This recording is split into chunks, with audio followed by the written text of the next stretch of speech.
petite bascule vers l'avant, vous penchez légèrement, vous sentez au niveau des orteils, à l'avant des pieds, on bascule vers l'arrière, on a la même chose au niveau des talons. Et bien ça c'est votre ancrage, c'est votre poids de corps au niveau du sol. Ce que vous allez faire maintenant, c'est que vous allez marcher tout doucement, mais en sentant ce que vous venez de sentir là, en vous balançant en avant en arrière. Il y a du poids qui s'est ajouté sous vos pieds. Et bien là, vous marchez tout doucement. Et vous essayez de garder votre structure alignée, droite. Vu qu'on est en Wing-Chun, ce qu'on va faire, c'est que là, vous allez appliquer le déplacement Wing-Chun avec votre garde.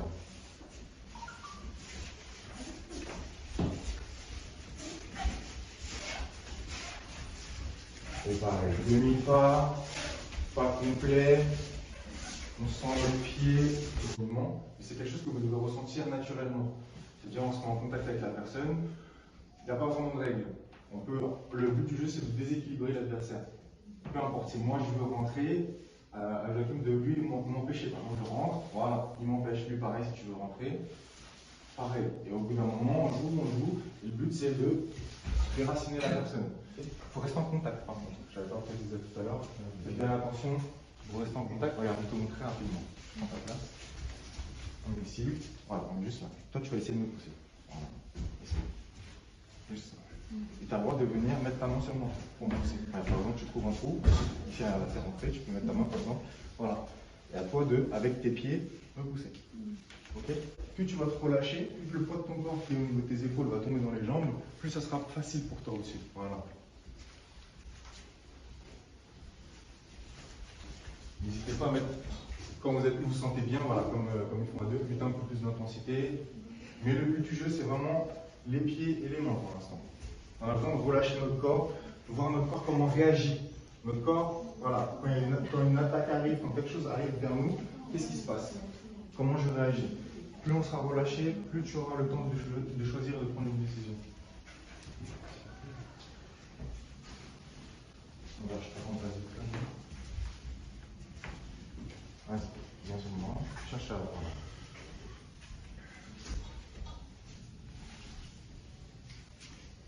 Et après, si notre structure est bonne, tu laisses poser ta main dessus, et tu peux jouer un peu avec lui. Vas-y, pousse. Genre, quand tu sens que tu peux y aller, tu prends, tu laisses dessus la main, et tu y vas. Je comprends un peu le mouvement de l'attaque. Tu veux faire ensemble? Encore une fois, je ne l'avais pas fait, mais on ne détache pas la main pour venir. D'accord? C'est vraiment on reste en contact. Et si je veux venir là, c'est à moi de venir chercher comme ça. D'accord?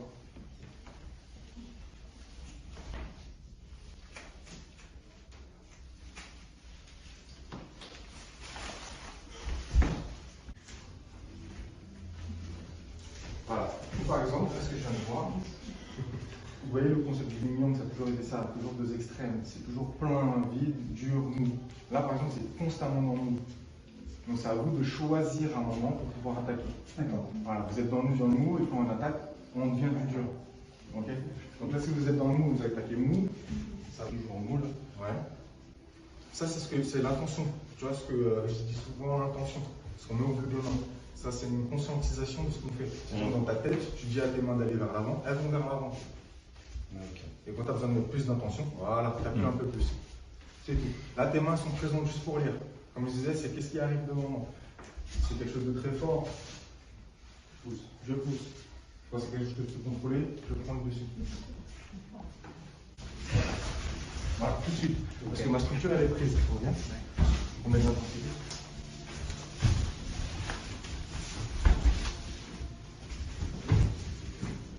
Toi qui me donnes 3. Moi, je vais. Attentif, on va partir juste sur l'exercice du Tansa. Le Tansa, il est comme ça, comme ceci. Donc ça veut dire, mets ta main en position sur moi, par exemple. Je vais prendre ça, je vais mettre une petite pression. Là, c'est à vous d'être conscient et d'essayer de lire à travers votre corps. Appuyez un petit peu vers le bas, peu importe.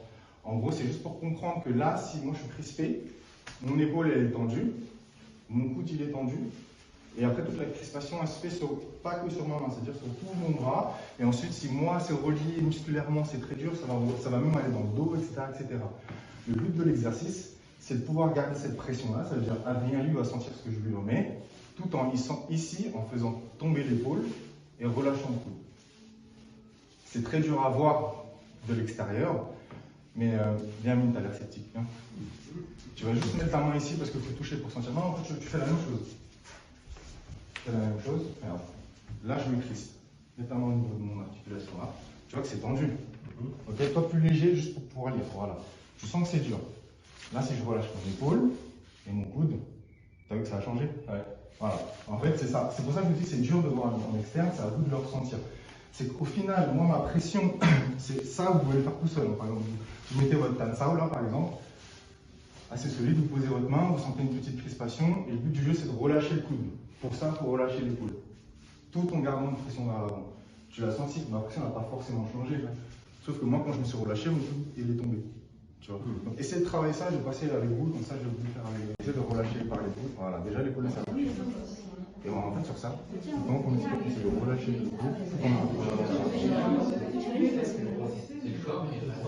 c'est plus clairement difficile. Le coude que l'épaule. Oui, oui, clairement, bah oui. Mais c'est le concept. Ah. Vas-y, on va vers l'avant, attention. Ah, maintenant, tu commences à te relâcher. Voilà. Il y a eu un petit peu, tu l'as senti ou pas? Ouais, mais le coude, mais c'est ça, tu vois. C'est-à-dire, même moi, à travers toi, je le sens. Donc, ça veut dire qu'il y a quelque chose qui se passe. Entre guillemets, cet exercice permet de mettre la pression vers le bas. Si moi, je suis crispé, ouais, vous avez vu ce qui s'est passé? C'est lui, il a ramené carrément ma structure. Donc, ça veut dire si je le ramène à moi, et là, c'est bloqué. Si je suis entré façon Wing Chun, je suis en contact avec la mine, on met la pression. Et là, moi, je relâche mon épaule, mon coude, et tout vient en moi. Je remets, je relâche le coude, l'épaule, je monte au sol, j'ai fait un effet de levier, je la ramène en bas. C'est tout. Ok? Maintenant, on va rajouter de la mobilité. On est en Wing Chun, dans les arts martiaux sport de combat, donc on va libérer un petit peu nos mouvements. C'est de la structure qu'on avait ici, c'est-à-dire relâcher, nous permet, normalement, par la suite, de pouvoir garder l'équilibre. On a souvent le coup de pied du Wing Chun qui part comme ça, ici. Et en fait, c'est ça qui nous permet de ne pas partir vers l'avant ou être déséquilibré au niveau de notre coup de pied. C'est-à-dire, on est là, statique, vient de retirer vers l'avant, le pied part. Et tout reste là. On a travaillé relâché, comme ça tout à l'heure. Les mains, la garde. Ok? Donc, c'est genre, on a tout vu. On a vu notre position ancrée avec notre garde. Petite rotation. Petite rotation. Et au lieu de mettre l'intention au niveau du pied, parce que ça va suivre. La jambe va se déplacer, ça va suivre. Mais l'intention première est au niveau du genou. Et ça qui nous permet de faire ça. Allez, au lieu de faire fouetter comme ça, où toute ma jambe est quasiment contractée, j'envoie mon intention dans le genou, qui est ici.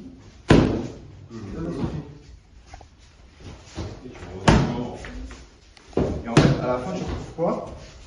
Tu retrouves comme quand on marchait. Ici, ici. C'est la même mécanique. Il monte naturellement, c'est ici.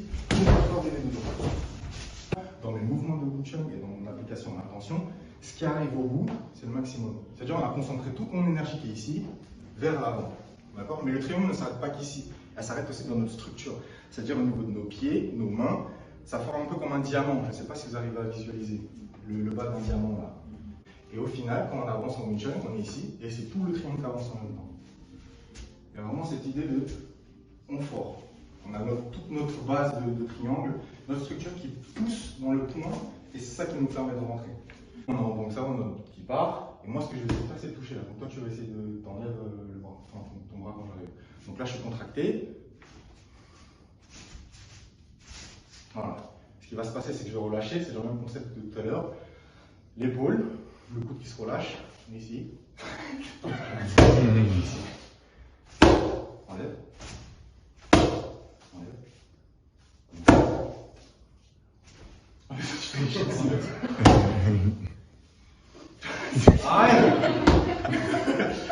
On va continuer à libérer le corps, comme ça vous allez savoir, enfin vous allez essayer, au moins en tout cas aujourd'hui, de trouver votre chemin à vous. Quand je dis chemin, c'est votre manière à vous de bouger, de frapper, d'anticiper des choses.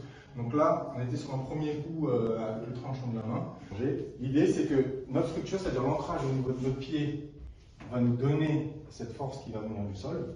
Notre structure de corps va permettre à cette force qui vient du sol à se diffuser. Et là, on va ajouter une nouvelle chose, c'est le fouetté de la colonne vertébrale.